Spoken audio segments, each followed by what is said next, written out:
and behind me come what may. I know now that I'm ready, for I finally heard them say, you can dish it, you can take it. Just remember that you've been told. Oh, it's a different world. It's a different world. It's a different world. Yeah, than where you come from. Ooh, than where you come from. Oh, here's our chance to make it. If we focus on our goal, you can get shot, you can take it. Just remember that you've been taught. It's a different world.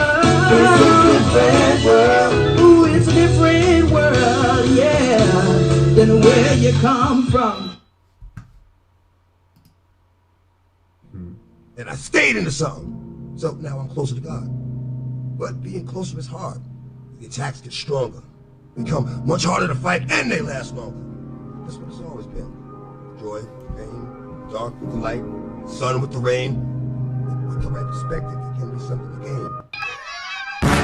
Bloody nightmares, all I dream is purge. If you get caught outside, then you gon' get purged. Niggas say the word and we gon' purge. We gon' purge. We gon' purge. Bloody nightmares, all I dream is purge. If you get caught outside, then you gon' get purged. Niggas say the word and we gon' purge. We gon' purge. We gon' purge. Fuck is you on? Fuck as you niggas is on. We kicking the door, we busting the floor, we getting your family gone. Blood in the air, I'm smelling it now. No stopping the bully, I'm gunning you down. You niggas is kings.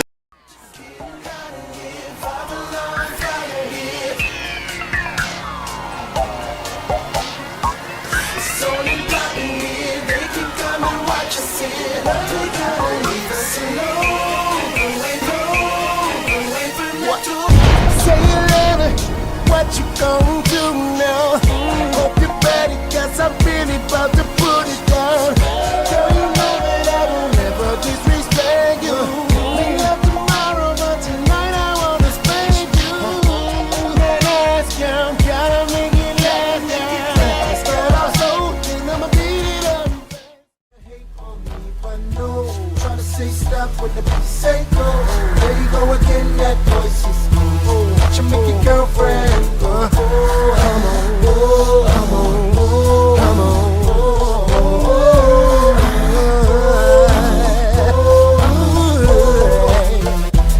You've been waiting patiently, wondering when and where I be. After causing ruckus in the industry, making this so she can't sleep.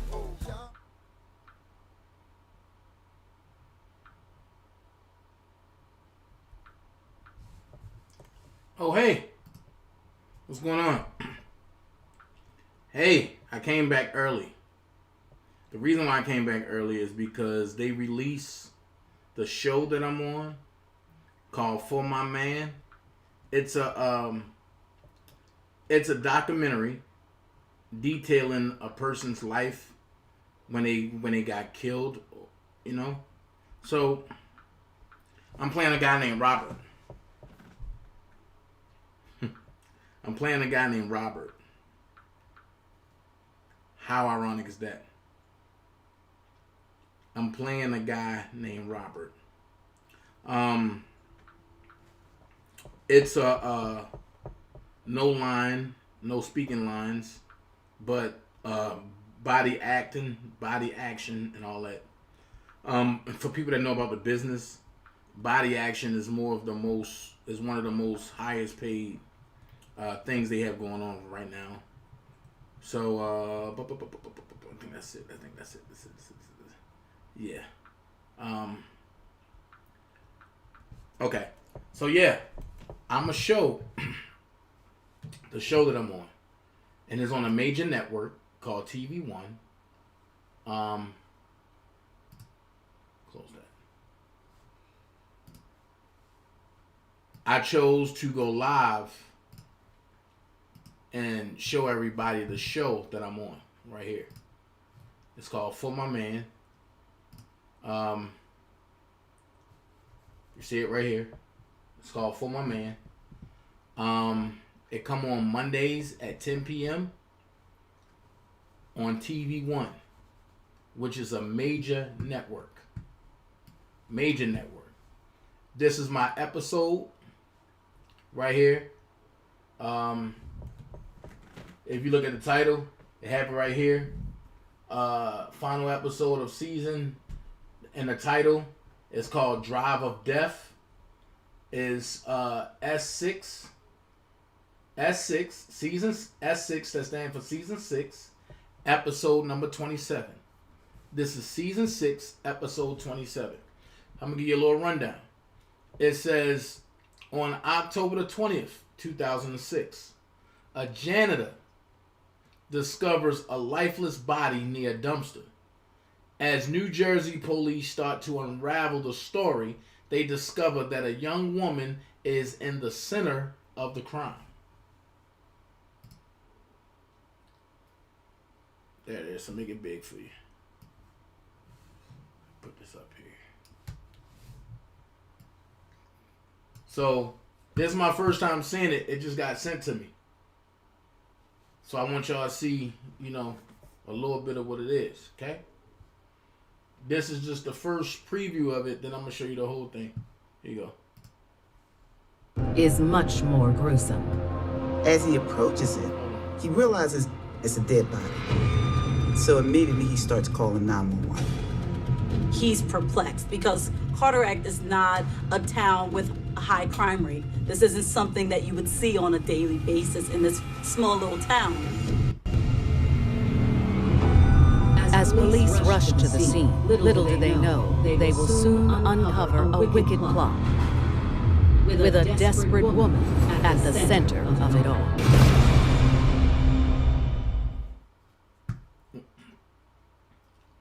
I'm going to play it again for y'all. See this thing. What went into the making of Hold on.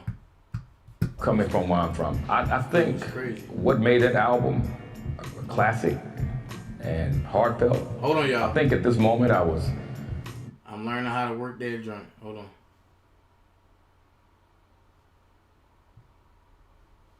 Let's see. Let's see.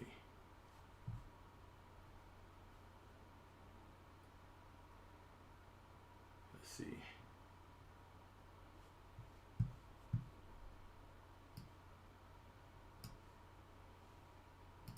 Caused by the pandemic.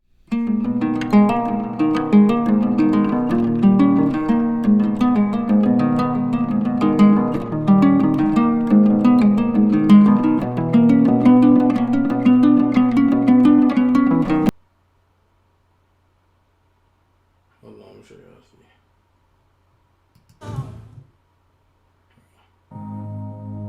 Looking for love in a small town can feel next to impossible, especially when everyone knows your past mistakes. So when you do finally find that special someone who understands your inner demons and accepts you for who you are, it can give you the ride of your life. But when that ride goes off the rails and spins out of control, you may find yourself wondering if you were really better off alone.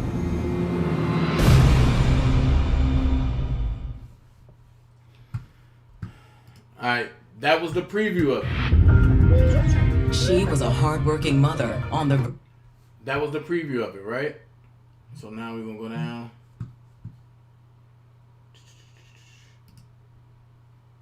We're going to go down. I'm going to see...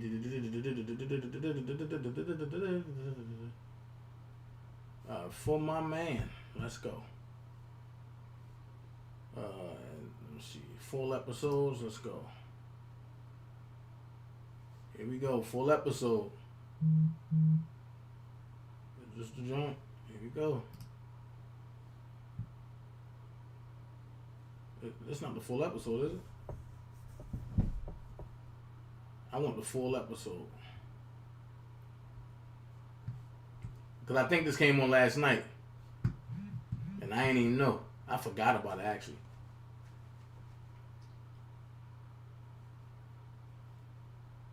Is this the full episode? I need the full episode. Let's see. Full episode.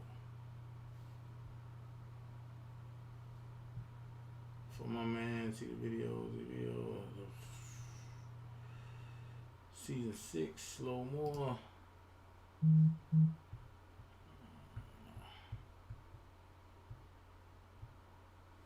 When she goes, nope.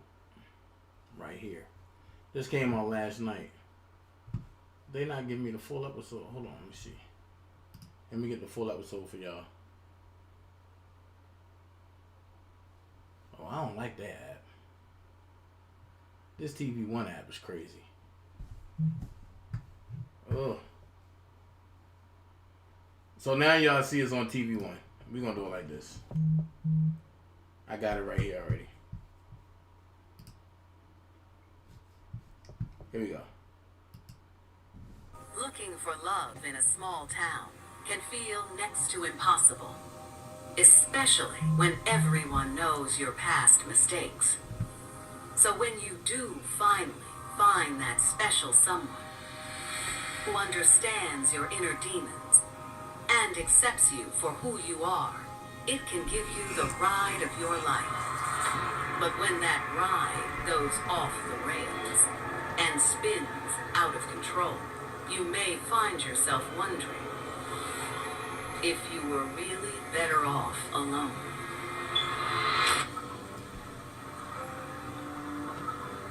In the small town of Carteret, New Jersey, no one is a stranger. Carteret is a small, quaint neighborhood about 23 miles outside of New York. About 24,000 people live there. Basically, everybody knows everybody. On the morning of October 20th, 2006, a janitor from a local tiling business is starting his daily routine. So as the janitor was taking out the trash, he stumbled upon something strange. Outside in the back, behind a dumpster, he saw a foot sticking out, and he just assumed that it was probably someone who had been intoxicated from the night before. As he approaches it, he realizes it's a dead body. So immediately he starts calling 911. He's perplexed because Carteret is not a town with a high crime rate. This isn't something that you would see on a daily basis in this small little town. As police rush to the scene, little do they know, they will soon uncover a wicked plot with a desperate woman at the center of it all. She thought love meant that you can just do anything for your man, no matter what it is.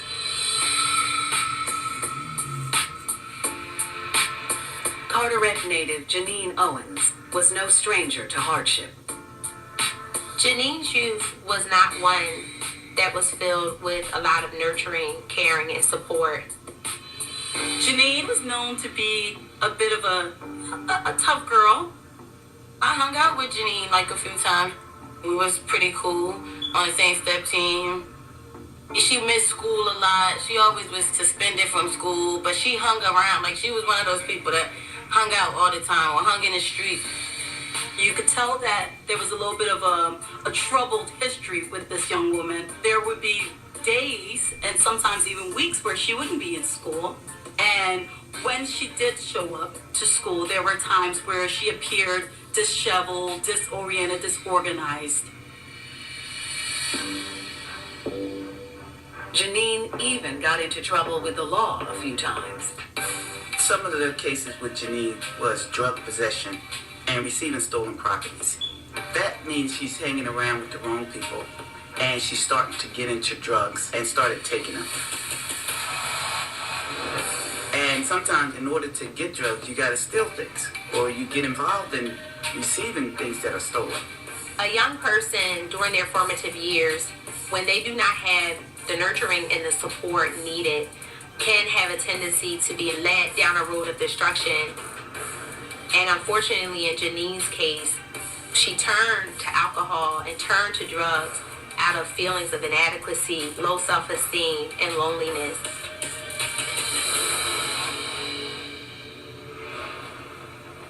By age 20, Janine found herself serving 3 years probation for drug possession. But the probation was a serious wake-up call for her. The 3-year probation was a bit of an eye-opener. At this point, she thought to herself, I want to turn my life around, do some things differently. Janine wanted to change her life. She wanted to do better. She wanted to find somebody that would accept her for who she was. And that means those troubled things that she got into when she was younger, she wanted somebody that would accept her for her and not judge her. At a small get-together with friends in the spring of 2006, Janine met someone who seemed to be just that. 27-year-old Keith McBride. He had been trying to get back on his feet after a stint in jail, so Janine really felt like she could understand him and he could understand her, given her past experiences. She liked the fact that Keith had a wild side. Janine was very attracted to Keith. She found solace in someone who she knew could understand where she came from and the hardships she'd encountered up until this point. When Janine met Keith, she felt a sense of belonging because while he may have enjoyed things on the more dangerous and wild side, she also experienced that herself and felt like their lives were parallel and it was almost meant to be. After that day, Janine and Keith were inseparable, and the passion between them was undeniable. As we all know, a bad boy can give you the time of your life, you know, the experience. It's all fun, you know, it's exciting, and Janine loved that. Their love was spontaneous. They fell in love quickly, and everything just started moving really fast. Janine really felt that she had found a true love that she could do anything with. I mean, she was crazy in love. Ride or die. Down for whatever. On October 20th, 2006, Carteret police have just arrived at a local business where a man's body has been discovered behind a dumpster. They could see that he had a point-blank gunshot wound to the head. His pockets was turned inside out. Just pulled inside out, and he had no ID. But one of the things they noticed, his jewelry was still on. So it was very strange that while it looked like a robbery had taken place, there was very valuable items still left on the scene. With no identification for the victim, police investigate the surrounding area. They started looking at the different businesses, whether they had cameras in that area. TV a bitch, boy. To that end, police are in luck. There were surveillance cameras. There were 2 cameras on the corner of that building, on different corners, 2 different views. Police moved quickly to try to obtain the surveillance What up, footage Mom? from the business owners. But before they can get their hands on the surveillance, an unexpected tip will blow the case wide open and reveal the identity of their John Doe. As he got closer, he could see that there was blood on the vehicle and in the vehicle. This was no coincidence.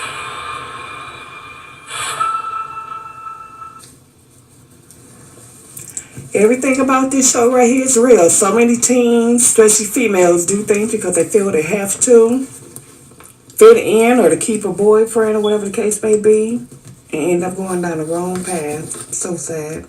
Of 2006, 20-year-old Janine Owens thought she'd found the man of her dreams in 27-year-old Keith McBride. As a young lady who had fumbled along the way in making decisions, establishing relationships that may not have always been great for her, meeting Keith could offer her some stability and support that she's been longing for. When you meet somebody who understands you and truly accepts you despite your shady past, oh, she was hooked. Janine was crazy in love. But little did Janine know, her new man would end up turning her life into a living nightmare. Janine wanted a wild boy, and Keith was that. But she didn't know how wild Keith could get, and she found out too late. 4 months later, on October 20th, 2006, Carteret police are on the scene of a gruesome crime. An unidentified man had been shot in the head, point blank, and disposed of behind the dumpster. Thankfully, police have located security cameras in the area that may be the key to solving this crime. They immediately contact the business owners to try to obtain the footage. Just then, detectives receive a call from one of their colleagues across town. A local resident contacted the police to tell them about a mysterious vehicle that was parked outside their house. It had been there all night with no indication as to who it belonged to, but that's not all that was troubling about it. The resident had reported that when he looked in the window, he saw what looked like blood inside. Detectives head out to investigate the abandoned SUV. And when they arrive, they immediately know they're onto something. Police see blood splatters on the windows, the chairs. They see things thrown across the floor. And they see that there was some damage to the steering wheel. But that's not all. In the back seat, they found a bullet. There is actually a dent in the roof where it looked like the bullet had bounced off before falling onto the back seat. Could this have some connection to the gentleman that was found behind the dumpster? Upon running the plate, they realize that this car is registered to 42-year-old Robert Funderburg. They find out that the description of Robert sounds very familiar to the body found behind the dumpster. Could Robert Funderburg be their John Doe? Detectives immediately contact Robert's family. They gently told Robert's family what had happened and asked if any of the family members could come down to the examiner's office to view the body. Robert's fiancée, Erica, comes down to meet detectives accompanied by another family member. The family was completely distraught, but they knew it had to be done. They were just hoping and praying that it wasn't Robert. But unfortunately, it wasn't. The family is completely shocked and in disbelief that Robert was murdered. They couldn't imagine who would possibly want to do anything to him.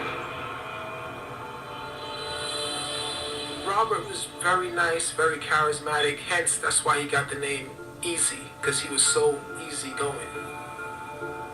He was the father of 4, and his youngest child was only 5 months old.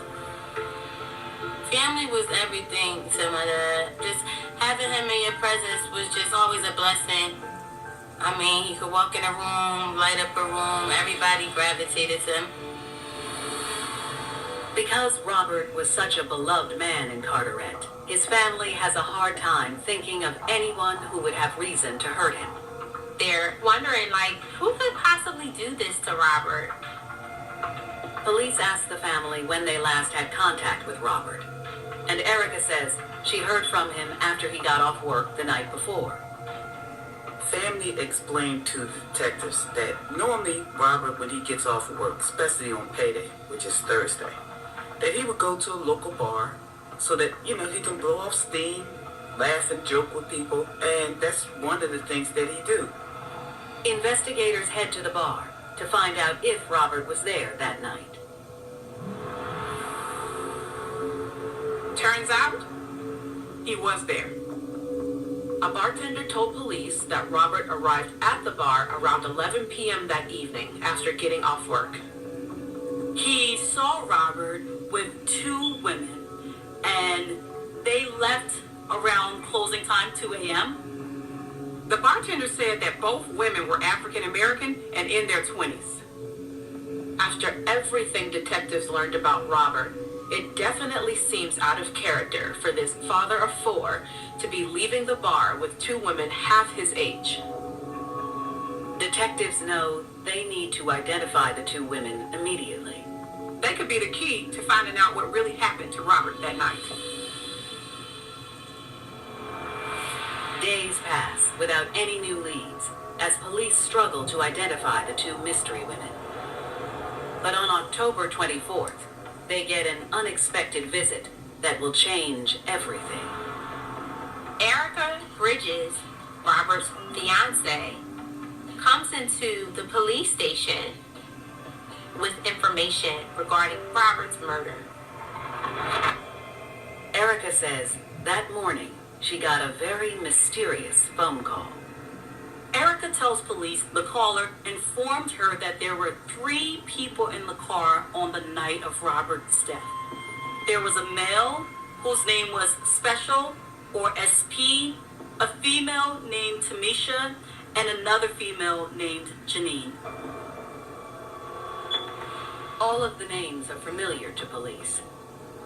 Carteret, which, town's not all that big. They knew all 3 people. I've been in the town, like, forever. They knew Janine Owens. They knew Tamisha Sanford. And SP, they actually knew as Keith McBride. All 3 of them had been in trouble with the law before. But who was the anonymous caller? The number was blocked, so she had no idea of who it could have been. One thing is for certain. Police need to question Keith, Janine, and Tamisha ASAP. It was clear these 3 did something to Robert Funderburg, but the question remained, why? I'm driving and the phone rings and they like, your father's dead. So I immediately get out the car and I'm just in the middle of the street, just screaming. Crying, screaming, don't know. I was just like in total shock. I still didn't believe it all the way, but it was just like hearing those words, everything was just slow motion, just slow. I just felt alone without my father being there. 24th, 2006, Carteret, New Jersey. Local police have just gotten a huge break in the mysterious murder case of 47-year-old Robert Funderburg. Robert's fiance told detectives that she'd received an anonymous phone call revealing who'd done this to Robert. The anonymous caller said the people responsible were Janine Owens, Tamisha Sanford, and Keith S.P. McBride. These 3 are no strangers to Carteret police. Janine was on probation. Tamisha Sanford served some time in prison, but as I recall, she was always put on parole. Keith McBride had recently been released from prison after serving a 4-year prison sentence for drug-related charges. Keith was supposed to be in a halfway house serving the rest of his time. However, he left and never came back. So he was actually marked as an escapee. With this information, police went right into action, and they immediately put out an APB for all 3 suspects. The first member of the trio police are able to track down is 31-year-old Tamisha Sanford. So they bring Tamisha into the station and they started talking to her. Tamisha is nervous. She's upset.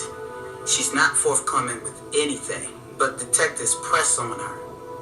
They started telling her that if she doesn't talk and they find out that she's a part of this, that she will be charged with murder. Tamisha finally gives in and agrees to give a statement about the night of October 20th. She tells police that she's been friends with Janine for about 8 or 9 years, and on that night they went to a sports bar. Robert happened to be there too. Robert was familiar with Janine because Janine went to school with his daughter Jada. So that evening at the bar, Robert bought drinks for Tamisha and for Janine. And as the night began to come to a close, he did offer to take Janine and Tamisha home, and they agreed. Tamisha says Robert wanted to stop at a nearby gas station before dropping them off, and that's when Janine asked for a small favor. Janine asked Robert would he mind picking up Keith on their way to the gas station. Robert was a nice, helpful kind of guy, so he told her sure, with no problems.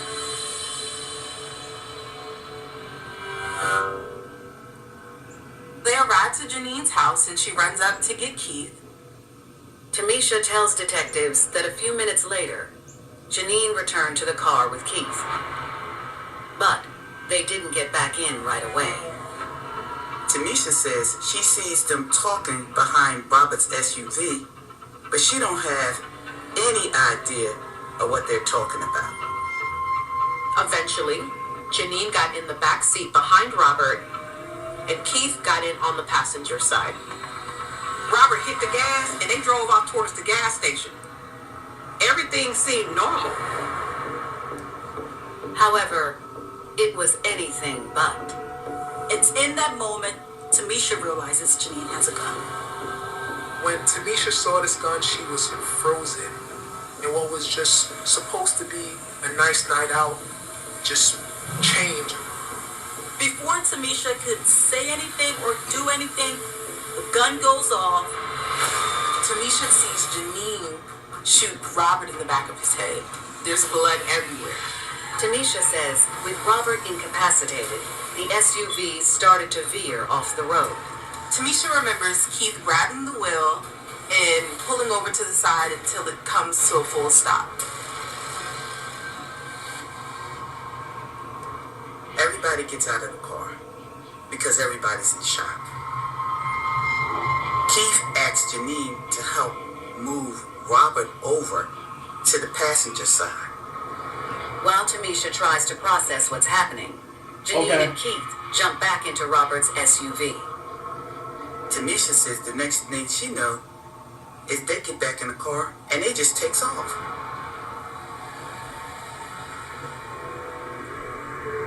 Detectives wonder, is Tamisha telling the whole story?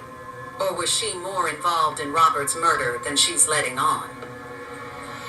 They aren't sure that Tamisha is telling the truth, so they need to hold her. After the interview with Tamisha, detectives know that they have to find Janine and Keith, so they begin surveillance around Janine's house. While their colleagues surveil Janine's apartment, detectives obtain evidence that confirms Tamisha's story. They finally get their hands on the surveillance footage from the cameras near the dumpsters where Robert's body was found. In the video, you can see Keith pulling Robert's body from the SUV. Then both he and Janine carry the body back behind the dumpster where they leave it. But not before robbing their victim. They both start emptying his pockets and take his wallet and the gold medallion. Police determined Tamisha was telling the truth.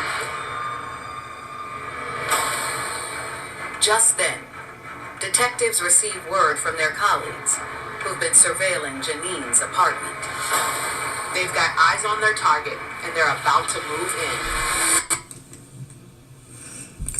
This is just a crying shame. You can't be nice to people and try to get them a ride without them up to no good. Man that lost his life because he was trying to be nice to some people. 47-year-old Robert Funderburk. Robert was a father of 4. He was beloved by everyone that knew him. Just having him around, he always had you laughing. He had a big smile all the time. He just naturally, poured into everybody all the time.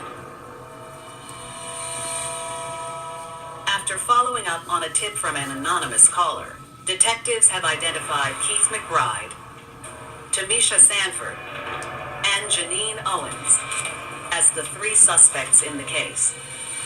Based on Tamisha's statement and the video surveillance of the scene, it appears that Janine and Keith are the main aggressors of this crime. Investigators are eager to speak with Janine and Keith to see what they have to say. And they're about to get their chance. Police have been running surveillance on Janine's home, where they suspect Keith has been living as well, and they finally get eyes on their target. Officers moved in immediately to make an arrest. Janine was seeming calm and unbothered, telling police she has nothing to do with the crime and she doesn't know what they're talking about.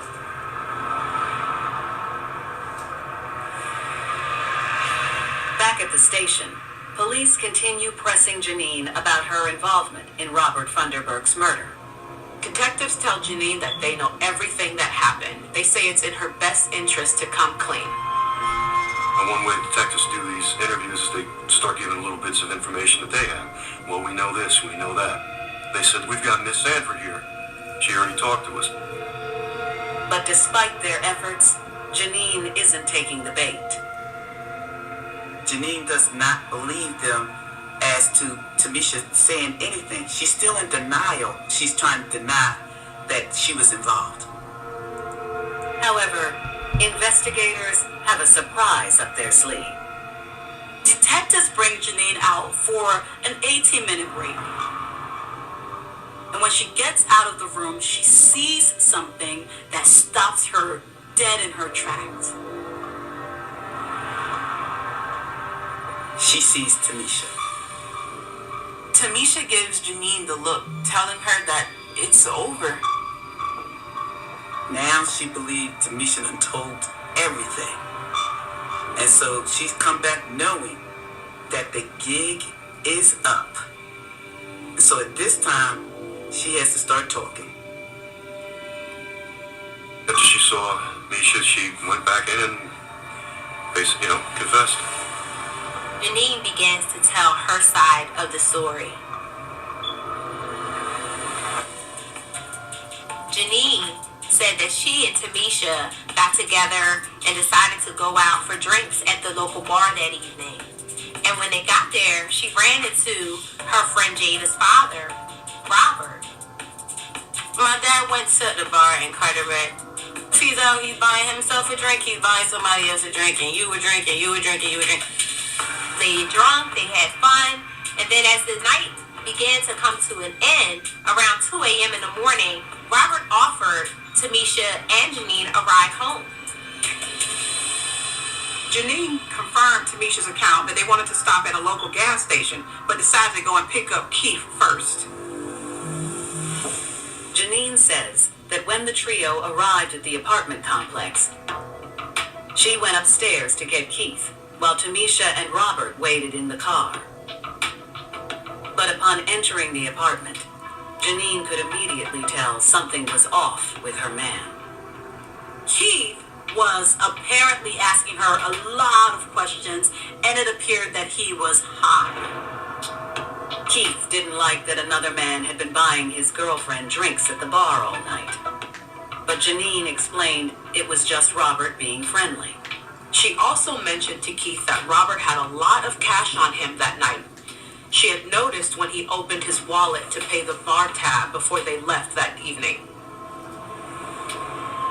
Keith probably feels jealousy, sense of, possession, even the thought of some kind of revenge. And in that moment, Keith tells Janine, Robert's gonna get robbed tonight. Janine wasn't okay with this, but she was scared. She didn't know what to do. Keith was upset at her, and this new information of Easy having cash kind of like gave her the escape out, because now Robert was the target. Janine felt that she didn't do anything wrong, neither did Robert. It was an innocent evening of fun and drinks. However, she didn't want to disappoint Keith and felt like she had to go along with what Keith said in order to maintain her relationship with him.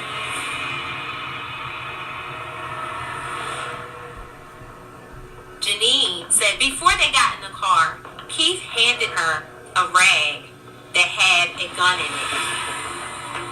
When Keith handed her the gun, she didn't know what to do. So he got frustrated with her, pointed to the gun, and told her to handle it. They got into the car. Janine was in the back seat behind Robert.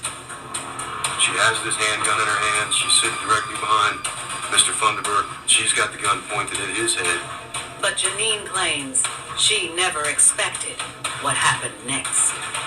Janine did not know that the safety wasn't on, so the gun went off. 2006. Carteret detectives are speaking with 20-year-old Janine Owens about her involvement in the shooting that took the life of 47-year-old father of four, Robert Funderburg. My dad was very laid back, very humble. He loved his family. He was just full of life. That would be the best way I would say to describe him. I wish he would have had more time. It's just like he's a big piece missing from all of this. Janine admits that she hesitantly agreed to help her boyfriend Keith McBride rob Robert that night. But when it came time to put their plan into action, Janine says she started to panic. Janine had the gun pointed to the back of Robert's head. She was intoxicated, under the influence. And when you're doing something under the influence, it's no telling what would happen. According to Janine, Keith then gave her the signal to begin the robbery. Keith said, "Trill." That's slang for yes. And in Janine's attempt to threaten Robert with the gun, all hell broke loose. Janine did not know that the safety wasn't on, so when she slightly pulled the trigger, the gun went off. Robert immediately slumped over the wheel, and the car began to swerve, and Keith had to stop the car from swerving and bring it to a halt. But Janine says the nightmare wasn't over yet.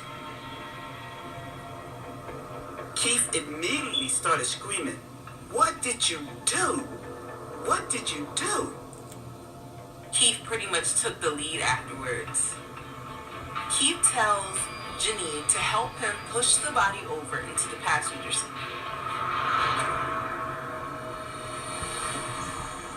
Janine tells police that in this moment she was petrified. She was so scared about what just happened, but she was also terrified of what Keith would do. He was angry. Keith told Janine to get back in the car and drive, and she followed his orders.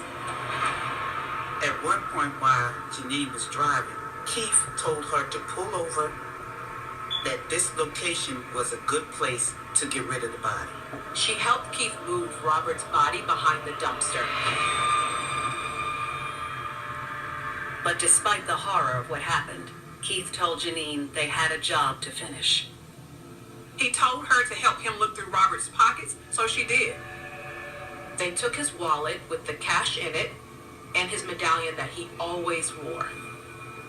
But they did not get some other chains that were actually like wrapped up in his shirt, because when they dragged him, everything got all tangled up. Janine says after they grabbed what they could, they fled the scene in Robert's blood-soaked SUV. She said they then left the SUV in a neighborhood across town and walked home. Janine insists the whole thing was a mistake. Janine told the detectives this was not supposed to be a homicide. This was supposed to be a robbery. She knew Easy. She knew his family. She didn't want Robert to be dead. Janine says it was all an accident, that she never meant for the gun to go off. Police aren't buying Janine's excuses. I mean, how do you accidentally shoot someone in the back of the head like that? Everyone was drunk and high, and she just wasn't thinking straight. It was just a recipe for disaster.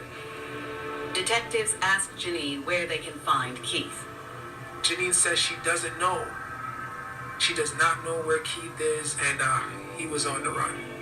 The police do not buy that Janine does not know where Keith is. They think she's trying to protect her man.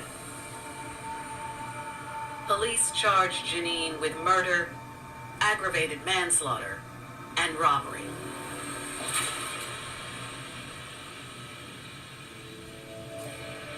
But months go by without any sign of Keith McBride. After pressing Janine with no success, the police decides to ask the public for their help to locating Keith, because he's a dangerous man on the loose. We were looking for him, and we used the U.S. Marshals and talked to his probation officers. In October of 2007, nearly a year after Janine's arrest, investigators' persistence finally pays off. He is eventually arrested in New York City. But when investigators finally sit down with him, will his story line up with his girlfriend's? Keith was going on and on about, it wasn't my fault, I didn't do it. Keith then tells police that this whole thing was Janine's idea. Keith gave Janine that support that she never had, that support she wanted. But as they say, love is blind. Love is not only about excitement. Excitement is a thrill, but it's not everlasting. You know, choosing to rob someone, what part of that says love? That is so in the moment. Janine could have said no, but she didn't. She wanted to make her man happy. She wanted to be his ride or die, and it led to her own demise. For 2007. Carteret, New Jersey investigators finally have 28-year-old Keith McBride in custody. Keith had been wanted for months for his involvement in the murder of Robert Funderburk. His girlfriend, Janine Owens, had already told her story and confessed to the couple's involvement. In her interrogation, Janine claimed Robert's death was the result of a robbery gone wrong. A robbery that was all Keith's idea. But will Keith confirm Janine's account? So initially, Keith says he doesn't know why he's there. He doesn't know what the police are talking about. He denies everything until they show him the surveillance video. They show Keith the surveillance video from them dragging Robert's body behind the dumpster. And then Keith's story changes. Confronted with the evidence, Keith tells detectives a different story. He's telling the detectives that there was never a plan. Keith then tells police that this whole thing was Janine's idea. Janine had the gun, Janine shot Robert, and he thought it was crazy of her to shoot Robert while he was driving a vehicle, putting everyone's life at risk, and the whole thing was all Janine's fault. Detectives now have a he said, she said conflict on their hands. But based on the surveillance video, it's clear to police that both Janine Owens and Keith McBride are culpable in Robert Funderburk's death. Keith was also charged with felony murder and robbery, like Janine. Janine's case goes to trial first on April 26, 2009. During the trial, the defense for Janine was saying that she didn't mean to shoot Robert, that it was an accident, that the car was moving. So why would she endanger everybody else by shooting Robert while the vehicle was moving? Janine's defense team also asks the court to take her mental health into account. Dr. Gerald Cook, a clinical and forensic psychologist, testified. He said Janine was considered an alcoholic and a drug dependent. Dr. Cook stated that when Janine Owens was given an IQ test, that she tested low.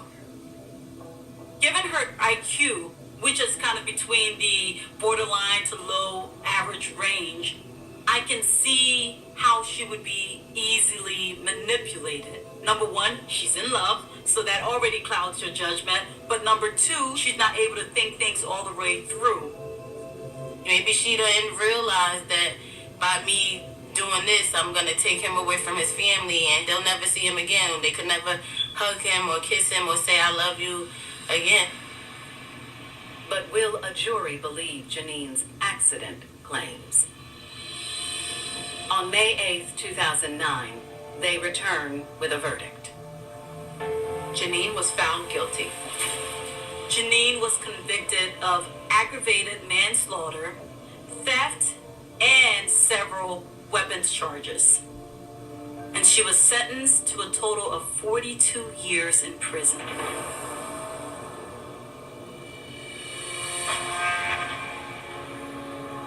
Keith's trial was in April of 2010, almost a year after Janine's. It didn't take long for the court to find Keith guilty as well. Keith was convicted of felony murder and robbery, and he was sentenced to 50 years in prison. With 4 decades in prison ahead of her, Janine has nothing but time to reflect on her mistakes. Janine was a young woman still trying to figure out life. She had entered into a rocky relationship with someone who she thought was really for her. But Keith didn't really treat her good at all. She was frightened by him, and she did what he told her to do. Janine wanted to please her man, and that decision led to a domino of events that led to the death of Robert. Not just a father, but also a loving member, a friend, and a great guy in his community. I wish he could be here. I would tell him I love him. I miss him, you know. I would want him to see my kids grow up.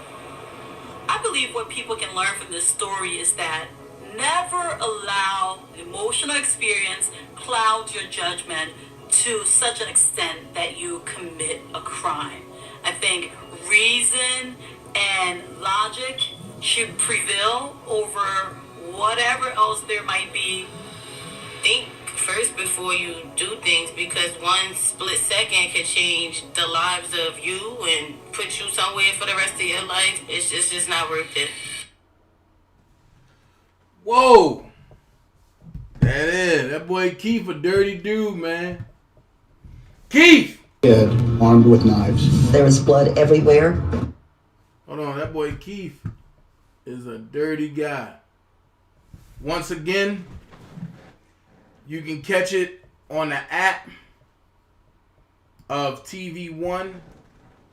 You can catch it on the app. Trust and believe. I'm happy about it. Yep, another residual check that I will get for the rest of my life. So when people talking, I'm working. I'm working. And that's what it's about. You let the people talk. But I'm working. So while I'm here, I'm going to continue going on with it. This body armor is good. Oh my God. So before I hit the barbershop, we're going to talk about it. Jixley Maxwell. You're a dirty, dirty, dirty, dirty person. You're a dirty, dirty, dirty, dirty person.